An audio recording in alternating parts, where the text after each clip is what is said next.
about perspective.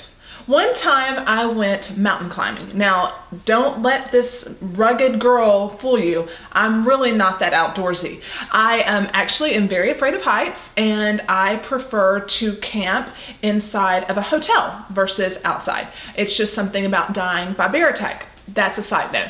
Anyway, so I was on this outdoor wilderness trek, and we were going to climb this mountain called Oh Be Joyful. Now, if you look at it, it looked like straight out of the Lord of the Rings. It was absolutely ugly. It was gray. There was this cloud all over it, and all you could see were these dark rocks. And so I'm thinking, that is the most misnamed mountain I've ever seen, because nothing about it spoke of joy.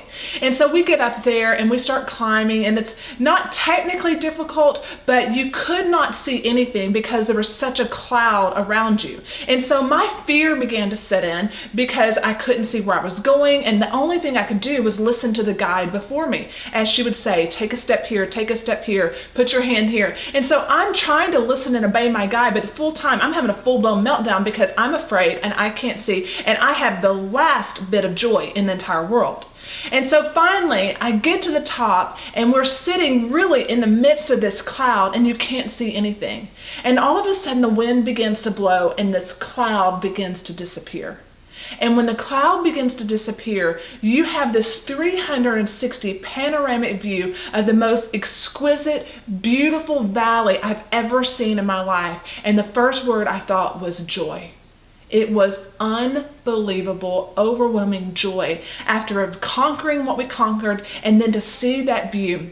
And it taught me a lot about perspective, because on that mountain, inside that cloud, I could not see what was beyond that cloud. I could not see the beauty of God's creation. But when I got to the top and I could see what was behind that cloud, I had this overwhelming sense of joy.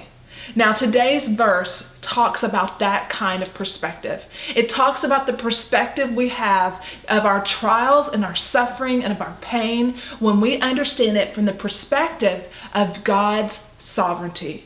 Now, God's sovereignty is His ability as God, as the one who holds heaven and earth, as the one who is the ruler and reigner, to take our lives and to work even our pain, even our suffering, even our sorrows for good in His economy.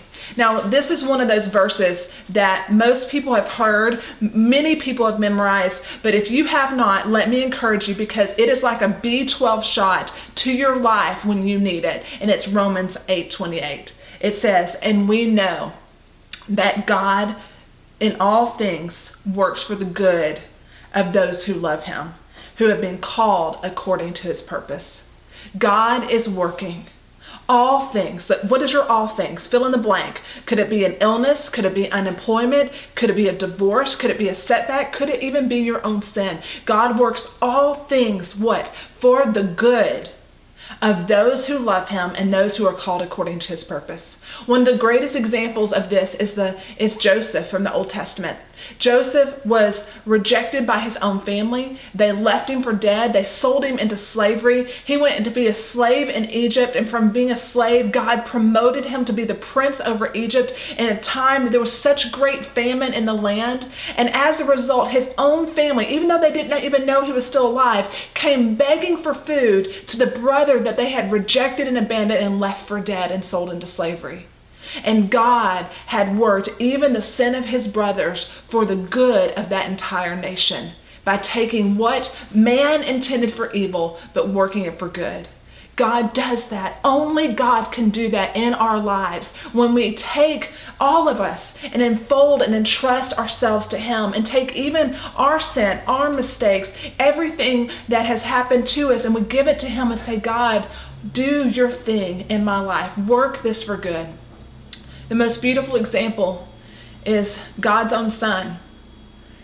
The government, the religious leaders, they plotted to kill Him. They falsely accused Him. They put Him on a cross. He died a death that He should not have died. He died in a sinner's place, but God took what Satan intended for evil and He used it for good of humanity, because that innocent man, the innocent Son of God, became the redemption of our souls.